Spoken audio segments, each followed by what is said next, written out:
ወደ እስርሽ እንመጣለን። እንዴት እንደተያሽ አንቺ በፈለግሽው መንገድ ትነግሪናለሽ። እኛ የሚገባንን ይገባናል። ኢትዮጵያ ውስጥ ከዛ በፊት በጋዜጠኝነት መስክ ኢትዮጵያ ውስጥ ለምሳሌ አሁን አንዳንድ ሰዎች አሁን በጋዜጠኝነት መስክ ኢትዮጵያ ውስጥ መስራት አስቸጋሪ ነው የሚሆነው ከገዢው ፓርቲ ጋር ካልተለጠፍክ ወይም ፕሮ ገቨርንመንት ማትሄድ ከሆነ ይላሉ። አሁን ያለውን የሚዲያ እንቅስቃሴ እንዴት ነው የምትገልጪው አንቺ? እንደዚህ አይነት ሄስቲ ጀነራላይዜሽን ጥሩ አይደለም። ያው አንተም ጋዜጠኛ ሲሆን ታውቀዋለህ፣ ዝም ብሎም ይገባህ ነገር ግን ይኖራል። አይ ቲንክ አንድ ጊዜ እኔ ለምሳሌ ዋልታ ያለው ምን አይ ነበር መሰለህ፣ ከታች ያሉት ሰዎች አሉ አይደለ? ኖርማሊ የመንግስት አጀንዳ ብቻ ሆኖ ሳይሆን ይዘው የሚመጡት ነገር አለ አይደል?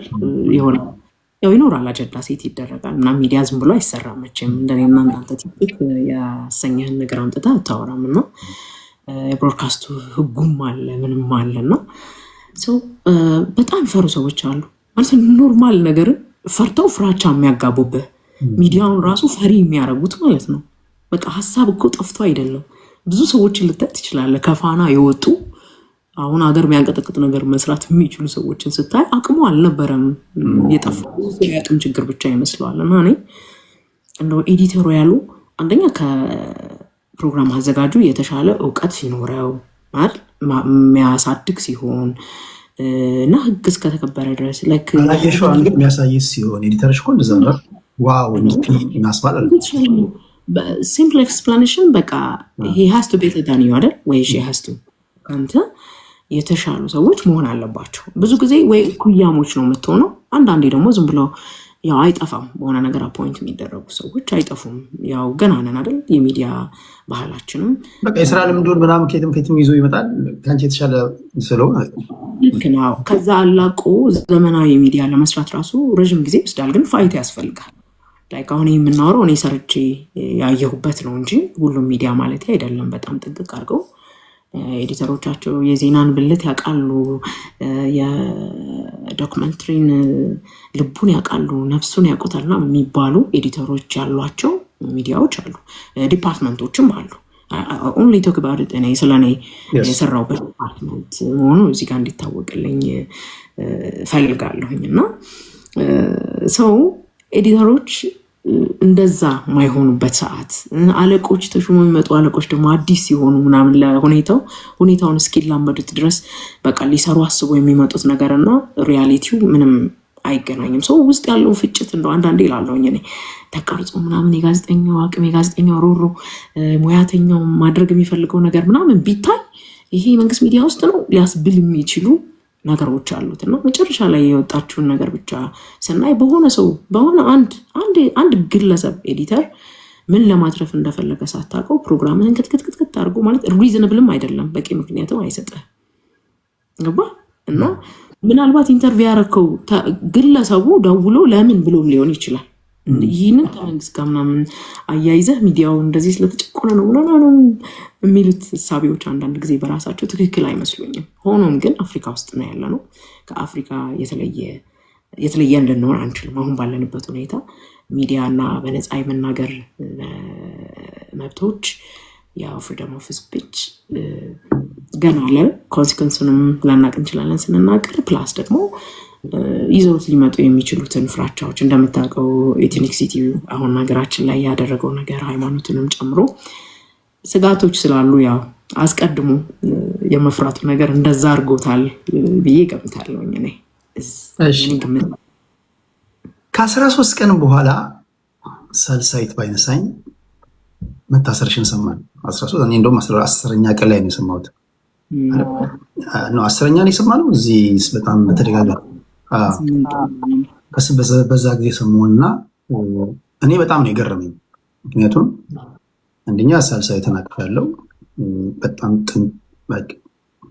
የምትናገሪውን ጠንቀሽ የምታውቂ ጋዜጠኛ ነሽ፣ ስርዓት ያለሽ ልጅ ነሽ። እንደዚህ ሰዎች በሚሉሽም ለህሊናሽ የምትኖሪና ምን ማድረግ እንዳለበሽ የምታውቂ ልጅ ነሽ። እና እኔ በአእምሮዬ ሁለት ነገር ነው የመጣው። የመጀመሪያው ጸባጫሪ ሆና እንደዚህ ቁረጠው ፍለጠው ምናምን ብላ ምናምን የሚለው አስቆኛል። እኔ በግሌ ሜቢ ማላቀው ነገር ይኖር ይሆን እንዴ ወይ ከሰው ጋር ተጣልታ ምናምን ብዬ ሩም ተውኩኝ። ከሰው ጋር ተጣልታ ደግሞ ከሆነ በአንቀጽ 19 48 ሰዓት ውስጥ ፍርድ ቤት መቅረብ ነበረብሽ። ግራ በመጋባት እንትን ውስጥ በቃ እንዳለን የተወያየን ቆየን። መጀመሪያ ፖሊሶች መጥተው አንቺን ሊወስዱ ሲመጡ ወደ ቤተሽ በምን አይነት ሁኔታ ውስጥ ነበርሽ? ድንገት ነው የመጡት ወይስ የሰማሽው ነገር ነበር? ዌል ድንገት ነው የመጡት። ትንሽ ቁጥራቸው በርከት ስለሚል የሆነ ፍራይትኒንግ ነገር ይኖረዋል መቼም። ቤት ተንኳኩቶ ሲከፈት አጋዥ ነች ቤት የከፈተችው። የመኝታ ቤት ነበርኩኝ። 4 ሰዓት አልፏል አስታውሳለሁ። ሰኔ 1 ሰኞ ጠዋት ነው እንግዲህ ሰው በርከት ያሉ ሰዎች ናቸው የመጡትና ሲቪል የለበሱ ናቸው ምናምን። ያው ዝም ብለህ ትደነግጣለህ አንዳንዴ። አልባልታው ምኑ የምንሰማው አለ አይደል? ይሄ መታፈን ምናምን ዩ ኔቨር ነው። እግዚአብሔር ይስጣቸው። መጀመሪያ በዚህ አጋጣሚ እውነት ለመናገር መታወቂያቸውን አውጥተው ሲያሳዩኝ አዲስ አበባ ፖሊስ መሆናቸውን ስረዳ በደንብ ነው የተነፈስኩት። መጀመሪያ ወይ ኢትስ ኦኬ ህግ ከሆነና ኢሚዲየትሊ እንደውም ቅድም ስትል ቢደውሉላት ትሄዳለች ስትል ለቀልድ አለ። እውነት ለመናገር አላቅም ገረሰብ ካለ ግን እንደሱ ብያለሁ። እንዲህ ሁሉ ሰው ለእኔ ነው ምን አድርጌ ነው? መጀመሪያው ትደነግጣለህ መቼም አታውቅም እኮ አይደል? መጠርጠር ባይዘ እንትን አይደለም ያጋጥማል። በምንም ጉዳይ ልትጠረጠር ትችላለህ። ህግ እስካለ ድረስ ሀገር ውስጥ ህግ ያለበት ሀገር ውስጥ እየኖርክ እስከሆነ ድረስ መጠርጠር በራሱ ወንጀል አይደለም። ግን በምንድን ነው የሚለው ያው ኪሬስ ያደርጋል፣ ያስደነግጣል። ምን አድርጌ ነው በቃ ንገሩኝ በእናታችሁ ብቻ። ኢሚዲየትሊ ብያለሁ በእናት። እንደውም በጣም ትንሽ ቆጣ የሚል አንድ ሰው ነበርና ፕሊዝ አትቆጣኝ፣ ግን አጀንዳውን ብቻ ንገረኝ በእናት ማለት ያስፈራል። የሰው ብዛት ምናምን ስታይ ለእኔ ነው ምናምን ልትል ትችላለህ። አንዳንዴ ያው ለደህንነትም ብዙ በርከት ሲል ሰው ምናምን ሊሆን ይችላል። እንግዲህ እነሱ ናቸው ጊዜያቸውን የሚያውቁት፣ ብዙም አላውቅም። ስለዚህ ግን ቤት ሳሎኑ ሲሞላ እና የት ነች ምናምን የሚለውን ድምፅ ስሰማ ቀጥ ብዬ ነው የወጣሁት ወደ ሳሎና። ቤት ምንድን ነው ምናምን ታውቂያውን ሳይ እንደነገርኩ ተነፈስኩኝ፣ ቁጭ አልኩኝ። ምንድን ነው አልኩኝ። እሱን ሄደን እንነጋገራለን፣ በጣም ለአጭር ውይይት ነው የምንፈልግሽ ምናምን ሲሉ፣ ወይኔ ደውላችሁ ጥሩኝ አልመጣም እኔ ለዚህ ምናምን አልኩኝ። እና ያው ፌዝም ሊመስል ይችላል እንግዲህ ህግ ለማስከበር ወይም ተጠርጣሪ መጣ ሰው ምን እንደተነገራቸው ምናምን አታውቅም። ስለዚህ በቃ እሺ አልኩኝ። በቃ በኋላ ቤቴም ተፈትሿል ምናምን። የዛኑ ቀን ከአጋዤ ጋር ነው የሄድኩት። ያው ዜናውን ሰምታችሁታል ስላሰብኩኝ ነው። ብዙም የተባልኩትም የተነገረኝም ነገር አልነበረም። አኔዥዋል ነው ሰው ያው ትንሽ የታስቀምጦሽ እስር ቤት ማለት ሄድኩኝ። በቃ ከሄድኩኝ በኋላ ስልክ ለቤተሰቦቼ እንደደውል ፈቀዱልኝ። ለቤተሰቦቼ ደወልኩኝ። መጀመሪያ ሲሄድ እንደውም the first question I ask እንትን ጫማ ስሊፐር ላርግ ወይስ ስኔከር ላርግ ብዬ ጠየኩት። ላይክ አይደለም ለምን እንደምትሄድ ይነግርሃል። ቢመችሽ የመጣ አርጊ ሲለኝ I was like okay ኦኬ ስለዚህ አማክራችሁ ትመልስኝ አይደለም አምጋና ስቴት አይደል ምናምን አልኩት። ምንም አላሉኝም። እግዚአብሔር ያክብራቸው። ብዙም አክብረው ምናምን የወሰዱኝ። ያው ሌላው ነገር ትክክል ባይሆንም ግን እንደዛ ወሰዱኝ። እንደውም አንዳንድ ቆጣ የሚሉትን ምንድን ነው ብሎ ገለል የሚያደርጋቸው ሰውም ነበር። እውነት ለመናገር ኮስተር ብለው የሆነ ጥያቄ ስጠይቁኝ ኖ የሚላቸው አለቃም በመካከላቸው ነበረ። በቃ እንደዛ ሆነ። ከዛ የገባሁት ያው በተለምዶ ጨለማ ይባላል፣ ግን መብራት 24 ሰዓት ላይ ያለው በነገራችን ላይ እንደውም አይጠፋም። የምትመኘው ጠፍቶ መተኛትን ነው። ቱ ቢ ኦነስት እኔ ሳስብ የነበረው ነው። እዛ ለ2 ቀን ከግማሽ ሰኞ፣ ማክሰኞ እና ሮብ ጠዋት እዛ ክፍል ነበር። ያው አይሶሌት ተደርገ ማለት ሌሎች እስረኞች ማናገር አይቻልም። ግን በጣም የሚገርመው እኔ የሆነ ፖሊሶቹም ራሱ አይዞሽ ምናምን ሲሉኝ እንባ ይመጣ ነበር። በጣም ተኮሳትረው ምናምን ሲያናግሩኝ ላይክ ኢትስ ፋይን በቃ አም ፋይን፣ ምንም የሰራሁት ወንጀል የለም፣ ሰው ምንም ቢመጣ ኦኬ ብዬ ራሴን አዘጋጅቻለሁ። ግን መልሶ ሁኔታዬን ሲያዩ ምናምን አይዞሽ በቃ ምናምን ሲሉኝ አላለ የሆነ የማባበል ነገር ሲመጣ ቶሎ ብሎኛል የሚለው ነገር ወዝ ተቺና አይኖቼ በእንባ ተሞልተው ነበር። ዝም ብለው እንደዚህ ነው ማስታወሳለሁ። ከዛ እዛ ስገባም ምንም እንኳን አይሶሌት ቢደረግም እንዳልኩ ካሜራ አለ ምን አለ፣ በሩ ተዘጋብኝ። ገባው ትንሽ ቀዘቅዛል ቤቱ፣ ፍራሽ ምንም ያው እንዳልነገርኩ ለብቻ ስለሆነ ተሯሩጦ እስረኞቹ ፍራሽ አስገቡ፣ ውሃ አስገቡልኝ ምናምንና በመስኮት በቃ አረሳቸውም። ሁለት ልጆች መተው እሙዬ ምን ሆነሽ ነው በነፍስ ነው ምናምን አለችኝ አንዷ እና ረብስ ማውደስ ቅዱስ አላላወኩ ምናምን አልኳት። ወቅታዊ ነው ምናምን አለችኝ እሷ እንደውም ተሽላ ያው ያውቁት አልገባ እዛ አይው ላይ በቃ በጣም የነገጥኩት ነው። ከዛ ረብስ ማውደስ ቅዱስ ምናምን አልኳት እና አይዞሽ ምናምን እኔ ሌባ ነኝ እሺ ምናምን አለችኝ እና ለቃኩት። በቃ ሳኩኝ በጣም እኔ ሌባ ነው አይዞሽ ነው ስትለኝ እና የሰው ፍቅር እዛ ራሱ በጣም በቃ ሰው ሲመጣ ያለው መረዳዳት በቃ ያው እንደሚያስደነግጥ ስለሚያውቁ እሱ ነገራቸው በጣም ደስ ይል ነበረ። ማለት ያው ከጭንቀትህ ዋት ኢፍ ምንድነው የሆነው ምን ልሆን ነው እዚህ የገባሁት ምናምን የሚሉትን ጥያቄዎች የሆነ በቃ ተከልክሎም ራሱ ሩቅ ነው ምናምን ያወሩሃል ምናምን ማነው ስምሽ ሳልሳዊት በቃ ሁሉም ሰው ሲያልፍ ወደ መጸዳጃም ሲያልፉ ወደ ውጭም ሲወጡ ሳልሳዊት ደህና ነሽ ምን ፈልጊያለሽ በቃ እንዲህ አይነት ኢንተራክሽኖች ነበሯቸው እና ሰው ያው ውጭ ላለ ሰው ነው ከዛ ማሰብ የምትጀምረው ለቤተሰብህ ምናምን እንዴት ነው ይሆን 2 ቀን ከግማሽ ሳያዩኝ ያው ይከብዳል አይደል ምን ሆነች ከምትሰማው ነገር አኳያ ትጨነቃለህ። በቃ እንደዛ ከመሆን ባለፈ ምንም የሆንኩት ነገር የለም። ሮብ ከሰዓት ያው ከብዙሃኑ እስረኛ ጋር እንደሆን እንድቀላቀል ተፈቀደልኝ። ከሱ ቀን ጀምሮ ቤተሰቦቼን አገኛቸው ነበር። በመካከል ሚዲያውም ምንም ይፋ እንዳይሆን የፈለግነው እኛንን ማለት ዝም ብሎ በቃ ምንም ስላልነገሩን ጠበቆቼ ምንም ሲያናግሯቸው ያው ትወጣለች ነገ ትወጣለች ከነገ ወዲያ ትወጣለች እያሉ ስለነበረ በኋላ ግን ያው ዝም ብለህ ስታስብ አይ ቲንክ መምህር ዘላለም ከወጣ በኋላ እዛው እኛ ጋር ስለነበረ ዓርብ ዕለት እሱ ሲወጣ ያው ተሰማ። እንግዲህ እኔ በምን እንደተከሰስኩ በማን መዝገብ ስር እንደሆንኩ ነው ማቀበት ቻንስ የለም።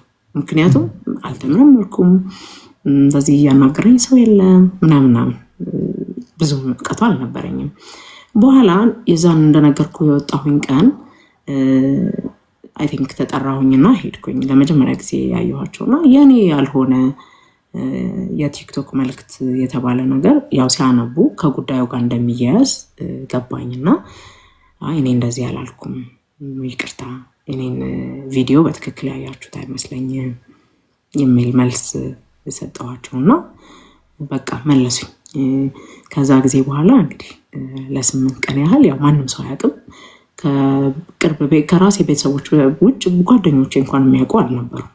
በኋላ ግን ያው እንዳልኩ ከመምህር መውጣት በኋላ ሰዎች ይሰማሉ። እነሱም በማን አለ የሚለውን አብረንም ስንገባ ያየናቸው ልጆች ስለነበሩ በሱ ጉዳይ ታወቀ መሰለኝ። አንድ ከቤተክርስቲያን ጋር በተያያዘ የሚሰራ ልጅ ይመስለኛል እንደሰማሁት ከሆነ መጀመሪያ ላይ ተናገረው። ከዛ ለኮንፈርሜሽን ሰዎች ወደ ቤተሰቦቼ መደወል ጀመሩ።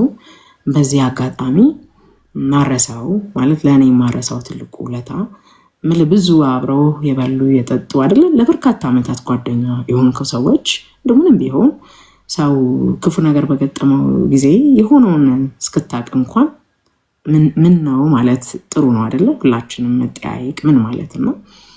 በቃ ሁለተኛ እንኳን ያሰበችበት አይመስለኝም። ፍሬወይኔን ካወካት እውነት ለመናገር ለእኔ ፍሬወይኒ ገብረጻዲቅ ሮጣን የመጣችው ላይክ እንዳየችው የመጨረሻው እንዴት ለምን እንዳስገባት ራሱ አላውቅም። 10 ሰዓት ስለሚዘጋ ለ10 ሰዓት 5 ጉዳይ ምናምን ነው እኔ ጋር የደረሰችው እና ሳያት ገና ደነገጥኩኝ። እኔ ኦኬ ሚዲያ ላይ ወጣ ማለት ነው በሚል ማለት ነው። ከዛ ወጥቷል ሳልስዬ ልጅ ብዬን የመጣሁት አለች። እሷ ነች። ከዛ በኋላ ከእሷ ይመስለኛል ብዙ ሰውም የተጋራው። ከዛ እኔም በማላስበው ሁኔታ ሰው እግዚአብሔር ይስጠው ምልህ ላጠፋም እችላለሁ። መቼም እንደዚህ አይነት ቪዲዮዎች ስትሰራ በተለይ ደግሞ ላይ ስትሆን አንተም ታውቀዋለህ ኢትዮጵያ ስትል አሁን ያለንበት ፋሽን የብሔረሰብ ነፃ አውጪው ስለሚበዛ ሁሉም ሰው ላታስደስስ ትችላለህ፣ ኢንክሉዲንግ የመንግስት አካላትን። ያው ሁሉም እንዴት ነው ህልም እንደፈችው ነው እንደሚባል ሁሉ አንዳንድ ታሪኮች በተለይ ታሪክ ላይ የጋራ ሴቶቻችን ላይ ምናምን አንስማማም አይደል? እስካሁን ድረስ ያው እንደ አንድ ትልቅ መጣያ የምንወስደው እሱን ስለሆነ ሰዎች ጋር ሲደርስ የተለያየ ትርጉም ይኖረዋል። አነጋገሪ ምናምንም ያው ሊያስቀይማቸው ይችላል፣ ግን እንደዛ አላሉም። በቃ እንግዲህ ከ8 ቀን በላይ ያው ዜናው ሲወጣ 8 ቀን ነው እንደነገርኩ። እንዴት ፍርድ ቤት ሳትቀርብ ምንም ታድርግ ግን ሰብአዊ መብቷ ተጥሷል በሚል በርካቶች ጮሃቸዋል፣ አንተን ጨምሮ ሁላችሁንም። ሁሉም ሰው በእውነት በጸሎቱም በሀሳቡም አገዘኝ፣ እግዚአብሔርም ረዳኝ። እንግዲህ አማላጅነቷ ያልነሳችኝ ድንግል ማርያም እኔም ጸልዬ ነበር። እውነት ለመናገር በቃ አይደል አንዳንዴ ጭንቃል። ምንድን ነው ምን ባደርግ ነው? እኔ ተራ ቲክቶከር አይደለሁም። በምንም ብጠየቅ ምን ተራ ስለ ቢያንስ ብሮድካስት ህግን ምንን አውቃለሁኝ ነው። ያው አንዳንዴ ስሜታዊ ልትሆን ትችላለህ። እርግጥ አይደል ሰው አይደለም ስሊፕ ላታረግ ምናምን ትችላለህ። ግን አንደኛ እኔ እንደው ከብቻ የፈጥር ያወራኋቸው ነገሮች የሉ እንደው ያለ ነው እና ሀሳቡም የነበረው ዛሬ የተጀመረ እንዳልሆነ ዶክተር ደቻሳ አበበ የጻፉትን መጽሐፍ ማንበብ ይቻላል። ዶክተር ደቻሳ አበበ መጽሐፉን የጻፍኩት ዶክተር አብይ አህመድ ራሳቸው ደውለው ጻፍ ብለው አበረታተውኝ ነው ብለው ምስክርነታቸውን ሰጥተዋል። የገጹ መጀመሪያ ላይ ታገኘዋል። ይህን እና ፕሮፌሰር መስፍን ወልደማርያም የኢሰማጎ ሊቀመንበር በነበሩበት ጊዜ የወጡ ሪፖርቶችን ነው የሰራሁት። እንግዲህ እንደ አንድ ጋዜጠኛ እውነታን ስትሰራ ከነዚህ የተሻለ ማስረጃ ከየትም ልታመጣ አትችልም አይደል? የዶክተር ደቻሳ አበበ የታሪክ ምሁር ናቸው። ኢሰማጎ ኢሰማጎ ነው።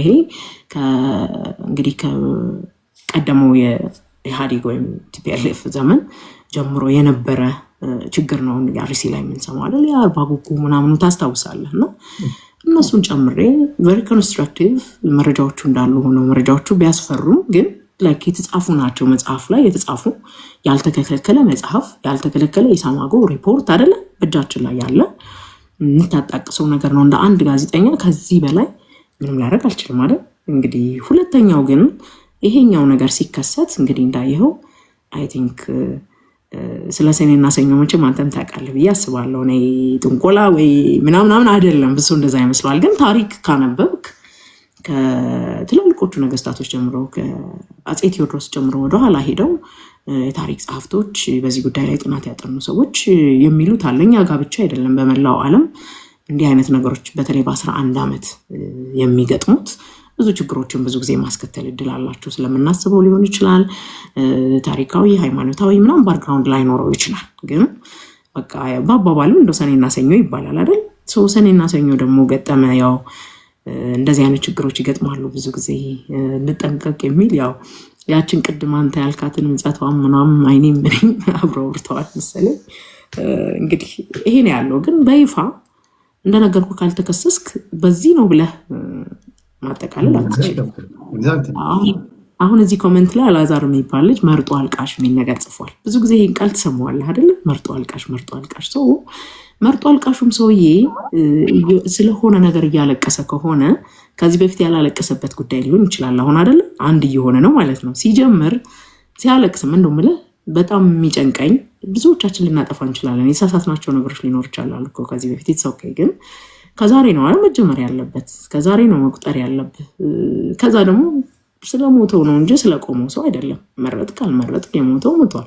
ስለሞተው ካዘንክ ነው ፖይንቴ የነበረው። ይሄ መርጦ አልቃሽ የሚል ኮመንት ትንሽ ደስ ስለማይል ምነው በጋራው ማዘን ለምን ያቅተናል አይነት ኮመንት ነበረ የመጨረሻው ቪዲዮ። እንግዲህ እንዳየው ሰው አላቅም እንዳልከው አንተም እንደው እኔም በስህተት ይሆናል። ያው ጥቆማም ይኖረዋል እንደምታውቀው እንደዚህ አይነት ነገር እንጂ ያው ሁሉ ታውዘንድስ ኦፍ ቪዲዮ ሳልሳይት ምናለች ብሎ ቁጭ ብሎ የሚያይ ስራ የፈታ ሰው አለ ብዬ አላምንም በግሌ። ያው እንግዲህ አንዳንዴ ያለ አይደል በሌላም ነገር እግሩ የተባጨበት ሰው ምናምን ጥያቄ የለውም። ሳልሳይት ምን አለች ብሎ በቁም ነገር የምትሰሚ ልጅ ነሽ። ለምን እያንዳንዱ ኢች ኤንድ ኤቭሪ ፎቶ ስቴፕሽ ዜና ነው። ገባሽ?